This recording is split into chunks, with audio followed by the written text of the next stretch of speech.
After the divorce, my wife didn't just break my heart, she threw me out like I was nothing. No home, no savings, not even $1 to buy dinner. I was sitting in my truck soaked in rain and humiliation when I remembered the old bank card my father left me before he died. I walked into the bank hoping for maybe $20 enough to survive one more night. But the moment the banker swiped the card, his face drained of color. He shot up from his chair and whispered, "Sir," quickly. "Look at this." And when he turned the screen toward me, everything I thought I knew about my father, my marriage, and my own life collapsed in a single breath. My name is Cassian Rourke. And what happened next changed everything I believed about betrayal, family, and the kind of freedom a man has to earn the hard way. But before I share my story, I'd love to know you are here with me and listening. Comment hi below or tell me where you're from. I love hearing how far my story reach. Sometimes knowing someone is there makes all the difference. Thank you. And now, let me tell you everything. If you feel moments like this shouldn't be faced alone, hit subscribe. It helps more than you think. Now, my story begins. After the divorce, something inside me cracked in a way I didn't know a person could break. I remember sitting in my old Ford truck parked in a cheap lot on the outskirts of Portland, Maine, sliding down the windshield in thin, tired lines. The back seat was stuffed with everything I owned, now one cardboard box, a backpack, and a life I apparently never understood. The divorce papers sat on my lap, still warm from the printer at the courthouse, still smelling like ink and endings. My bank app blinked angrily with warnings: payment overdue, balance below minimum, credit card locked. 30-something years old, and I had less than $40 to my name. I stared at the glowing screen and whispered to myself the truth I didn't want to admit. She really threw me out with nothing. 5 years of marriage, and I didn't even recognize the man staring back at me in the rear view. Somewhere between building a home together and watching her climb through corporate circles, I'd lost my friends, my ambitions, and the last pieces of confidence my father worked so hard to give me. I became the version of myself Marissa preferred: quieter, more accommodating, easy to move past. The last night in our Riverside house plays in my head like a scene I never asked to act in. The Willamette shimmered outside our windows, the remnants of Marissa's corporate party still scattered across the polished floors I installed myself. She poured 2 glasses of wine, but only she drank. Her voice was calm, too calm, when she said we weren't aligned anymore. Then she slid a stack of divorce papers across the counter as if she were handing me a menu. The house, the Tesla, her company shares, even the cabin in Bend, everything under her name. I sat there stunned because I truly believed we built this life together. But the moment that gutted me wasn't the paperwork. It was the phone on the counter lighting up. A message preview. Damon Cruz, her co-worker. Words no husband should have to read. When I confronted her, she didn't deny it. She didn't flinch. She just looked bored and said, "Cassian, you've never been ambitious. You were never meant for the world I'm in." As if ambition was the price of loyalty. Her lawyer had already locked our accounts. The prenup I signed when I was stupidly in love boxed me in with no leverage. When I gathered my belongings, a few clothes, and old laptop architecture sketches I never had time to pursue, Damon appeared at the doorway wearing the jacket she'd once given me as a birthday gift. He leaned there like he belonged, like I'd been the intruder all along. Sometimes leaving, he said smugly, is the best thing a man can do for everyone. I didn't yell. I didn't break anything. I walked out quietly because that was all I had left: my silence. That first night in the truck felt like sleeping inside an abandoned version of myself. I tried calling old friends, but numbers had changed and people moved on while I waited too long to notice. The neon from a nearby gas station flickered through the fogged windows while I scrolled through my empty accounts, realizing I was dangerously close to having nothing, not metaphorically, but literally. Houseless, jobless, heartbroken, humiliated. I curled up in the back seat with a thin blanket and listened to the rain hammering the roof. Somewhere between the ache in my chest and the cold creeping through the metal frame, I thought about my father. Everett Rourke, steady hands, tired eyes, the kind of man who believed in hard work, even when it didn't believe back. Before he died a decade ago, he gave me a small wooden box, told me to keep it close, but I'd thrown it into storage and pretended it didn't matter. Lying in that truck, shivering, I remembered it. For the first time in years, I wondered if there was something inside worth opening. And that thought, small and quiet, pushed me into the next day, the next breath, and the beginning of a truth I wasn't prepared for. By morning, the rain had stopped, but the cold hadn't. I washed my face in a gas station restroom, avoided my reflection, and drove toward a run-down rental room I found online. The price made my stomach knot. I could afford maybe 3 nights. Maybe. After checking in, I drove straight to the small self-storage unit where I kept the last remnants of the life before Marissa. The smell of dust and old cardboard hit me the moment I opened the roll-up door. After digging through boxes of tools, clothes, and things I should have thrown out years ago, I found it a small oak box. Edges worn, the lock scratched like someone once tried to pry it open. My father's handwriting was still faintly visible on the underside. Holding it made something tighten in my chest. I remembered him clearly then, Everett Rourke, the building maintenance worker who came home covered in paint and engine grease, but always had a smile and some half-broken advice about life. Save your money, Cass. Don't trust too easy. Never owe anyone. He lived paycheck to paycheck, but he never complained. My younger brother Nolan hated that about him, hated the small apartment, the old cars, the thrift store clothes. But I admired him. He gave what he had even when it wasn't much. And then 10 years ago he died in what the police called a simple accident. A hit and run. Case closed. But even at 21, part of me felt like something didn't add up. I used the tiny key he'd once slipped into my wallet. The old lock clicked open. Inside were 4 things, a bank card so worn the numbers were almost gone. A yellowed envelope with my name written in my father's slanted script, for Cassian, only when you have nowhere left to turn.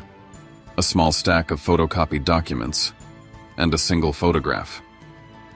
I opened the letter first, hands trembling. He apologized for the life we didn't have, for the chances he couldn't give me. He said there was something meant only for you. Something he protected even when it cost him more than I knew. He warned me not to trust promises wrapped in wealth or success, that people who appear powerful often hide the most dangerous debts. And then a chilling line. If anything happens to me, do not trust the people I once worked with. They won't want the money going to the wrong hands. My breath caught. Behind the letter was a photocopy of a contract, Everett Rourke versus Crestfall Development Group. A land sale, a profit-sharing agreement, and the name of a massive commercial complex in Portland, the same one everyone talked about like a landmark. I couldn't understand how my father, who struggled to pay rent, had ever been involved in something that big. The next page made my skin crawl. A note written in panicked handwriting. If I'm gone, it won't be an accident. They've been watching me. And taped beneath it, a grainy photograph of my father outside a building, with a shadowy figure in the distance holding a camera pointed straight at him. For the first time in my life, I wondered if my father had died because of something he refused to give them. Something he saved for me. I sat in the storage unit for a long time, surrounded by silence and the ghosts of things I never understood. The old bank card felt heavy in my palm.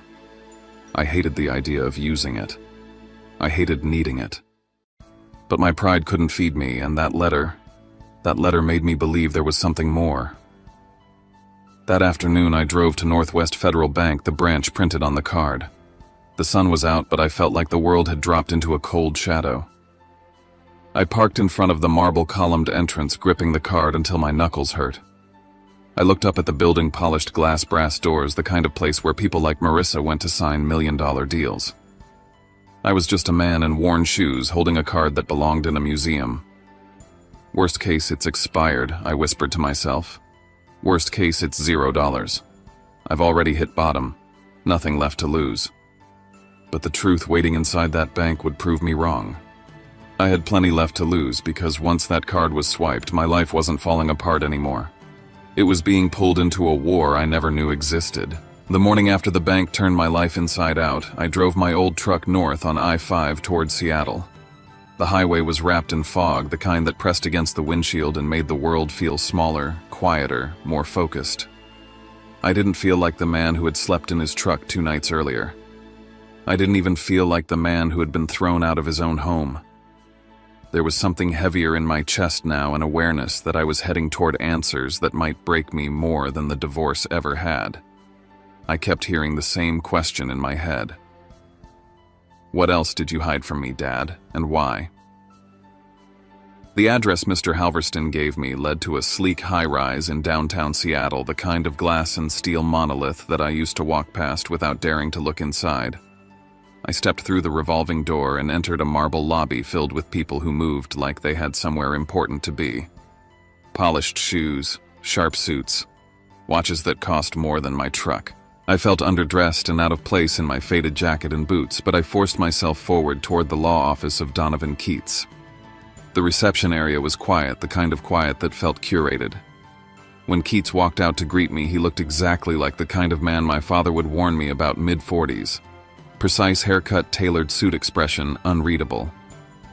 His handshake was firm, but his eyes searched me like he was looking for something my father had once described.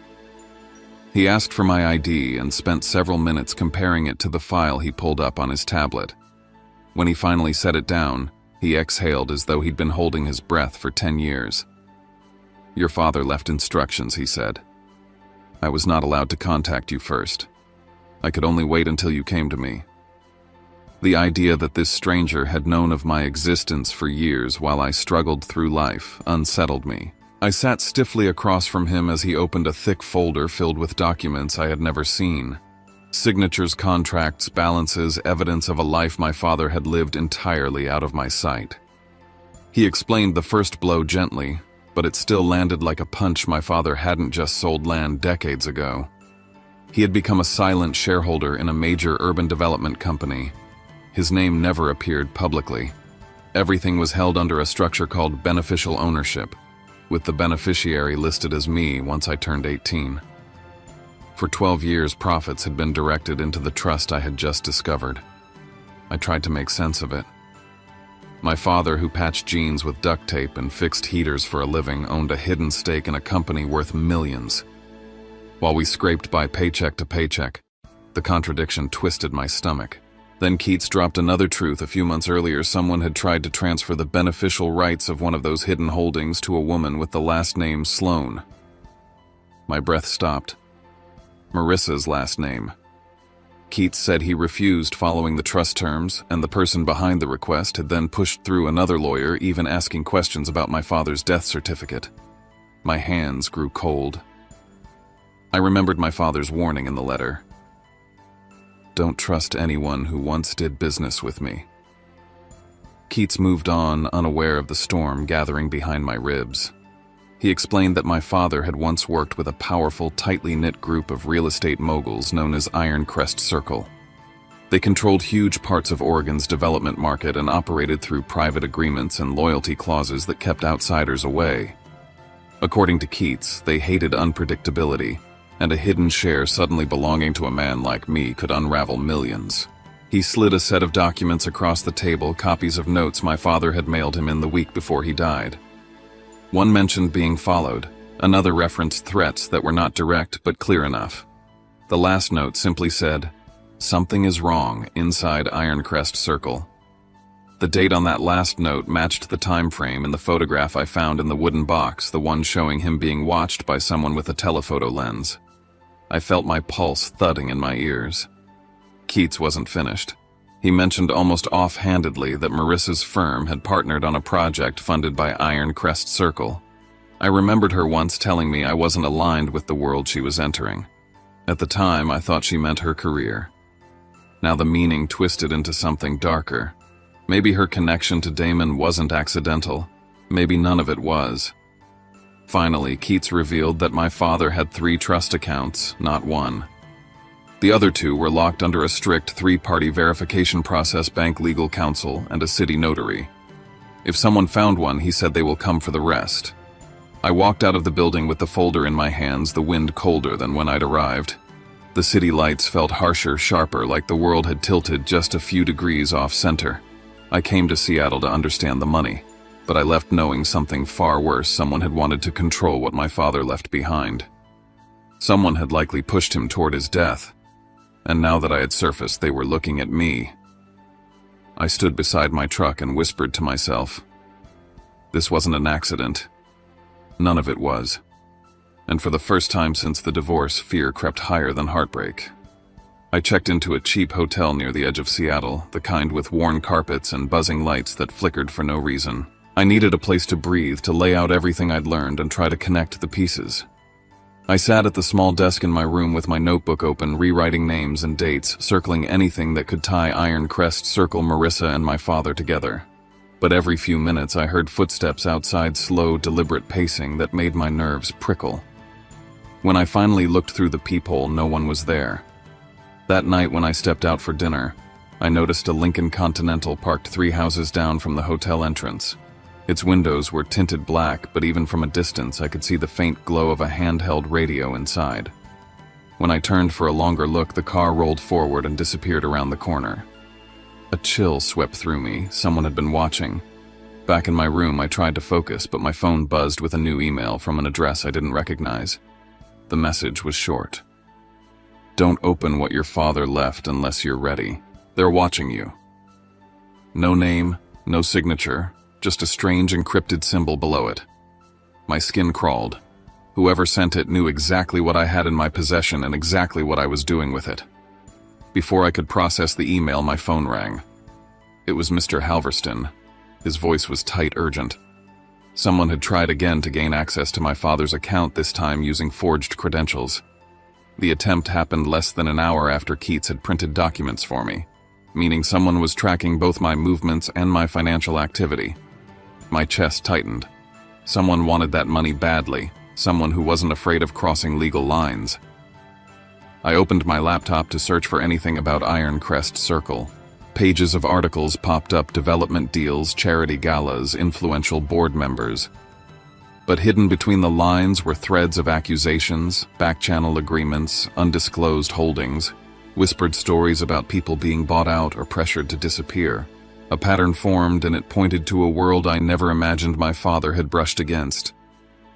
Then on a financial forum, a post caught my eye. A young guy in Portland inherited a dormant multi-million-dollar trust, banks scrambling to confirm identity. Attached was a grainy photo of someone walking into Northwest Federal Bank. The angle, the posture, it looked like me. My heartbeat stumbled. The circle of people who knew was widening fast. That's when I met him, Cade Mercer. A man built like a debt collector, sharp eyes that scanned everything. I saw him at the front desk talking to the hotel clerk, asking what room I was in. When I stepped out of the elevator, his gaze snapped toward me. He didn't approach, but he watched me walk past with a look that felt like sizing up a target. Something in me told me he wasn't working alone. Before I could decide what to do, my phone rang again. Marissa. I nearly sent it to voicemail, but something in me hesitated. When I answered, her voice wasn't cold or calculated like I remembered. It was shaken, panicked. She asked where I was, then said, "Cassian, we need to talk. I know things about your father, and I'm not the only one looking for you." She refused to explain more, only repeating that I had to meet her before it was too late. The phrase, "not the only one," hit me like a punch to the ribs. As soon as we hung up, I noticed movement outside my window. The Lincoln had returned idling under the streetlight. This time, someone was pointing a pair of binoculars directly at my room. Instinct took over. I killed the lights, grabbed my jacket, and slipped out through the back stairwell, heart hammering against my ribs. I kept walking, listening for footsteps, watching for shadows that didn't belong. Every parking lot, every glass door became a mirror showing someone just out of frame. By the time I reached the street, I wasn't thinking about the divorce anymore, or even the money. I understood fully and with a heaviness that settled into my bones that the moment I opened my father's wooden box, I stepped into the same storm that swallowed him. And as I moved into the darkness, one thought repeated in my mind. I don't get to be naive anymore. Not after this. I spent the night moving like a ghost through Seattle, slipping between crowds and reflective windows, until I found the only place that felt safe enough to breathe: the downtown public library. The building was full of students, office workers, tourists, and people like me, those who needed a place where no one asked questions. I chose a seat tucked behind a row of shelves far from the entrance, but close enough to a camera that anyone watching would know I wasn't alone. I opened my laptop and began digging deeper into Iron Crest Circle. Old articles hinted at shell companies' hidden transfers and disputes with partners who mysteriously went bankrupt or vanished. Every sentence felt like a reminder that my father had stepped into a world he wasn't built for. An email ping pulled me out of focus. It was from the same anonymous sender as before. If you want to stay alive, don't let anyone access your father's files. Attached was a photo from the night before me walking toward the hotel, the black Lincoln parked behind me like a shadow carved into the street. The angle suggested the person taking the photo wasn't inside the Lincoln, but watching both of us. Someone watching the watchers. My pulse thudded against my ribs. Before I could respond, footsteps approached. I lifted my head and nearly froze. Marissa stood at the end of the aisle. Her hair was messy, not styled like usual. Her eyes darted around as if expecting someone to drag her away. Cassian. We need to talk. She kept her voice low, too low for comfort. Please. Not here. The moment she stepped closer, my phone buzzed. A location alert. Marissa had tracked me using the shared device app we once set up when things were still normal. I felt sick forever trusting her with anything. She told me Damon had been missing for 3 days. Her hands trembled as she spoke, but it wasn't grief. It was fear. She said she never meant for things to go this far, that she'd tried to find information about my father's account only because she thought I deserved part of what he left. Then she swallowed hard before admitting something I didn't expect. My father had visited her company the week before he died. He came looking for Damon, saying he needed to warn him about irregularities in a project connected to Iron Crest Circle. 1 week later, he was dead. I didn't know whether to believe her or walk out, but she wasn't done. She leaned in, whispering like she expected the books themselves to listen. There was a USB, she said. Your father carried it with him. He showed it to Damon once. It had files, real evidence. If it still exists, it's in the wooden box. Somewhere hidden. My stomach dropped. The box. I had checked it, but not carefully. I suddenly wondered what else I might have missed. Before I could respond, a librarian hurried toward us, breathless. Sir, he said, is that your vehicle outside? There's a man trying to break into it. I followed him to the security office where a monitor displayed the parking lot. My truck appeared on the grainy footage. A man was leaning against it, prying open the door with a metal tool. I leaned closer and felt ice crawl up my spine. Cade Mercer. He moved methodically, searching through my belongings. Then he lifted something into view, a crumpled photocopy of one of my father's old contracts, the one I kept in the door pocket. My chest tightened. If he had that, he had a piece of the puzzle. He scanned the lot, tossed the contract into his coat, then climbed into the Lincoln before speeding away. I pushed through the back exit with Marissa close behind. The glass on my driver's side was shattered, my belongings scattered across the pavement. Every inch of me burned with the realization that they weren't just watching anymore, they were closing in. I dialed Keats immediately and told him someone had stolen part of the documents. His tone sharpened, warning me I had to secure everything left in that wooden box, and fast. I didn't wait another second. I grabbed what I could, started the engine, and drove toward Portland. The road blurred beneath the headlights as I replayed everything Marissa said. The USB, the hidden files, the fact that my father's death came just days after he tried to warn someone. By the time the city lights faded behind me, one thought anchored itself in my mind. If I didn't uncover every piece of the truth before they did, the next death in my family might be mine. Rain hammered the windshield as I drove through the night back into Portland. The roads were nearly empty, and for the first time since learning about the trust fund, I felt the same fear my father must have felt in his final days, being hunted not for who he was, but for what he knew. I reached the storage unit just before dawn. The parking lot was still the air cold enough to sting my lungs. Inside, the wooden box sat exactly where I left it. My hands were shaking as I opened it again. This time I checked every corner, every seam, every texture. When I pressed the base, I heard a faint click. I pried up the thin wooden lining to reveal a narrow compartment beneath. Inside sat a tiny silver USB and a small metal key with no markings. My father had hidden them deep, too deep for someone not meant to find them. I drove to a 24-hour cafe with strong Wi-Fi and fewer customers. My laptop hummed as I plugged in the USB. A list of encrypted files filled the screen: financial ledgers, offshore accounts, shell corporations, and something labeled ghost shares connected to public infrastructure projects. Then there was one final file at the bottom. If I die. I clicked it. My father appeared on the screen, older than I remembered, shoulders tense, eyes lined with exhaustion. Behind him was the interior of his old workshop. He said he couldn't sign the new agreements Iron Crest Circle wanted. That doing so would shift every cent of profit into their pockets and erase the share meant for me. He feared they were planning to fix the problem. He said if I was watching the video, then something had happened to him. Something that wouldn't be called what it truly was. And then he said, the thing that broke me: I trust you because you're the only one who won't use the money to hurt anyone. Before the video ended, the cafe window shattered. A rock sailed across the room, scattering glass across the floor. I ducked instinctively. Customers screamed. The attacker sprinted away, leaving only a single folded note taped to the rock. Stop, or you'll die like he did. I pocketed the USB and fled the cafe, heart pounding as I called my brother Nolan. I needed to know if anyone had heard from Damon. Nolan worked at an insurance company and could access records I couldn't. After a pause, he said Damon had been found in a hospital outside Tacoma, severely beaten, barely conscious. My stomach knotted. Someone had gotten to him before I did. I drove straight to the hospital. Damon lay there, pale and bruised, his face, swollen ribs wrapped in bandages. When his eyes opened and found mine, fear filled them. He didn't waste time. He told me he'd been doing small, under-the-table jobs for Iron Crest Circle, that he'd seen things he wasn't supposed to see.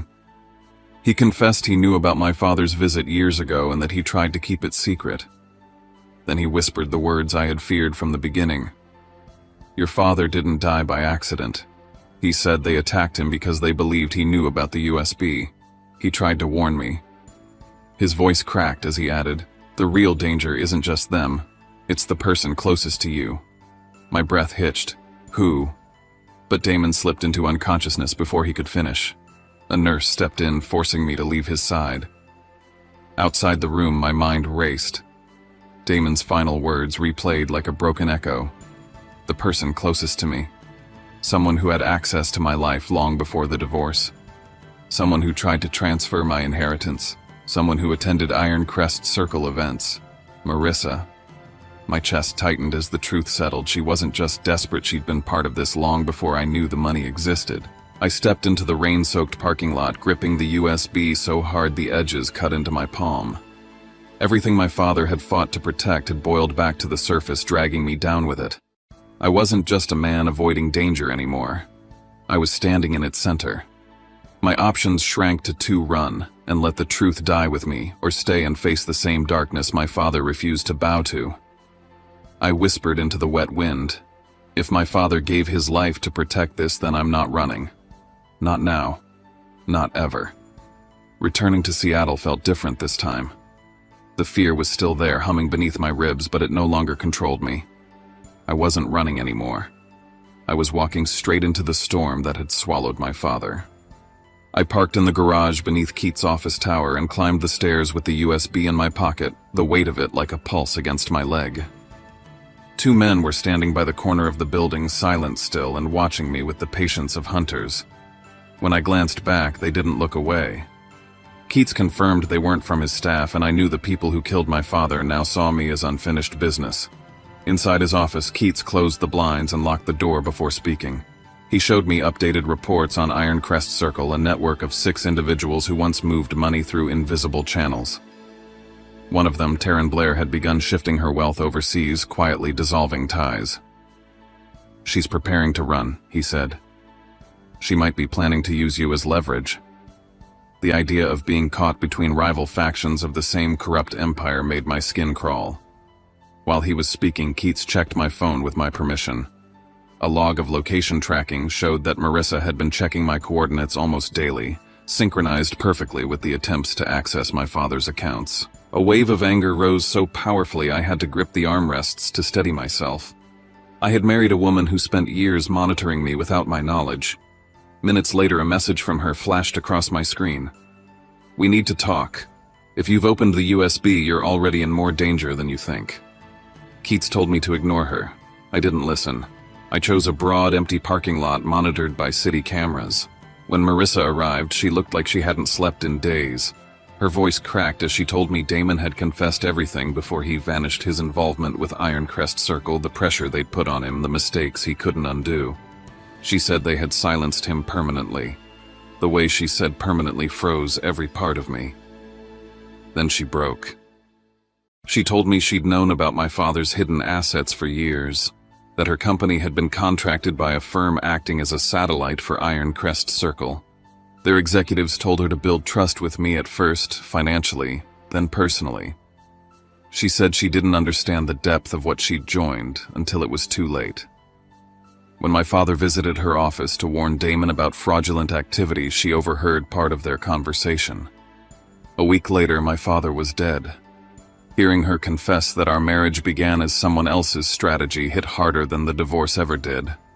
There was no rage inside me anymore, just a hollow ache, like a space where love had once lived and then burned itself to ash. Before she could speak again, headlights cut through the parking lot. A black SUV rolled to a stop, its lights washing us in blinding white. 3 men stepped out, suits, tailored shoes, polished, but their eyes as flat as gunmetal. One of them I recognized instantly from the photo in my father's box, the man with the telephoto lens. He spoke first. "You're holding property that doesn't belong to you. Give us the USB and any other documents your father left." Something inside me shifted, not fear, but resolve. I grabbed Marissa's wrist and pulled her behind a row of concrete pillars as gunfire cracked the air. Metal sparked as bullets struck the side of a dumpster. I shoved Marissa toward a side exit and sprinted in the opposite direction to split their pursuit. My lungs burned as I ran through the narrow alley behind the lot, hearing their footsteps closing in. I ducked into an overhang, catching my breath as the footsteps passed. Somewhere in that moment, panting in the shadows, clutching the USB, I realized I had no path backwards. No more hiding. No more hoping things would resolve themselves.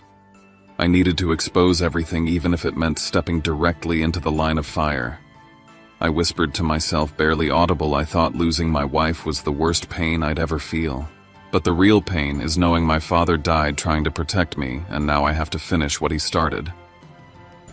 The morning after the chase, I returned to Keats' office and placed everything on his desk: the USB, the hidden documents, the key my father left.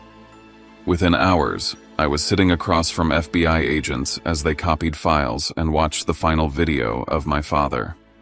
When the screen froze on his face, they knew this was no conspiracy theory. It was evidence of a long-controlled criminal network. They opened a federal investigation immediately. Marissa was the first to fall. She was arrested for supplying personal information about me and my father to Damon and the firms tied to Ironcrest Circle. Watching her taken into custody didn't give me anger or relief, only a quiet, exhausted acceptance. That night, police called to tell me Damon had died in the hospital. The footage showed a hooded man entering his room minutes before. Another loose end erased. The hearings moved fast. I stood before a courtroom and told them everything: my father's warnings, the files, the threats, the truth hidden under decades of fear. 3 members of Ironcrest Circle were indicted. I felt no triumph, just the weight of finishing what my father began. Afterward, Keats handed me an envelope sealed in my father's handwriting. Inside, he wrote, "Freedom isn't the money I left. It's your ability to choose what's right. Live with the sincerity I didn't always have the chance to." When the investigation concluded, the hidden shares that had sparked everything finally returned to my name. I sold most of them and created a fund supporting people trapped in financially abusive relationships, people like my father, people like me. I kept only what I needed.